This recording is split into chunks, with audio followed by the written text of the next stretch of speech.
বসিরাতে আল্লামা হযরতে মাওলানা রুহুল আমিন রাহমাতুল্লাহ আলাইহি দাদা পীর কিবলার সাথে এসেছিলেন এই মালদা জেলা। দাদা পীরের সাথে ওই হোসেনিয়াদের মসজিদ বাদশাহ হোসেন শাহ আমলের যে মসজিদ বিরাটি হুজুরের দরবারে ওই মসজিদে দাদা হুজুররা বসেছিলেন সমস্ত মুরিদানদের নিয়ে। গভীর রাতে দেখছে বাঘ, একটা বাঘ এসে বিরাটি হুজুরের মাজারের সামনে এরা করে হাতাটা সামনে রেখে বসে আছে। বাঘ তখন বাঘ থাকে বিশাল আকার জঙ্গল ছিল। মুরিদানরা বাইরে বেরিয়েছে, একটু ফাঁকি যাবে, হাজত মালুম হয়েছে, বাঘ হুজুর বাঘ। থাক, চিন্তা নেই, থাক, তুমি তোমার কাজ করো। বাঘ বাঘের কাজে এসেছে, বাঘ বাঘের কাজে এসেছে। যাও যাও, বাঘ দাও। আল্লাহর ওলি বিরাট আখি সিরাজ রাহমাতুল্লাহ আলাইহিকে সম্মান করতেন। জোরে বলবেন না, আর একটু জোরে বলা যাবে না।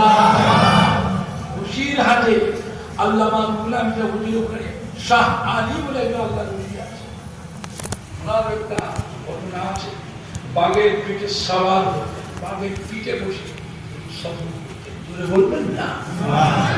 হিজলি শরীফে মেদিনীপুরে, পূর্ব মেদিনীপুর হিজলি শরীফ একটা আল্লাহর ওলি আছে, নাম হযরতে মসনদে আলা রাহমাতুল্লাহ আলাইহি। ওনার একটা ঘটনা আছে।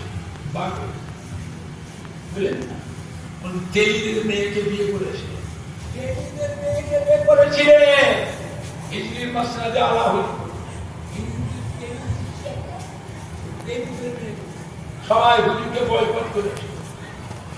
হুজুর সবাইকে দাওয়াত দিয়ে রান্না করেছেন, অনেক মেলায় রান্না করেছেন।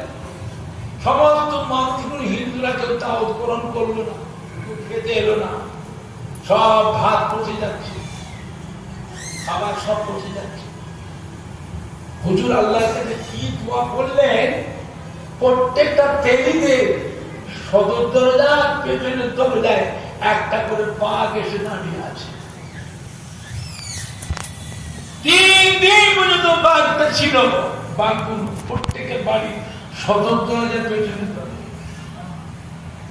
মানুষগুলো হাট বাজার করতে পারেনি, কেনাকাটা করতে পারেনি, খাওয়া দাওয়া নাই, শুকিয়ে শুকিয়ে শুকিয়ে শুকিয়ে মরে যাওয়ার মতো অবস্থা। হুজুরের কাছে এসে প্রত্যেকটা দরজায় দরজায় কি গো, নষ্ট হবে, ফেলে দেবো না খাবে? সবাই বললো হুজুর আমরা খাবো। হুজুর দোয়া করলে বাঘ চলে গেল। হুজুরের দরবারে সেই বাসি খানা সমস্ত তেলিরা সব খেয়েছিল। জোরে বলবেন না।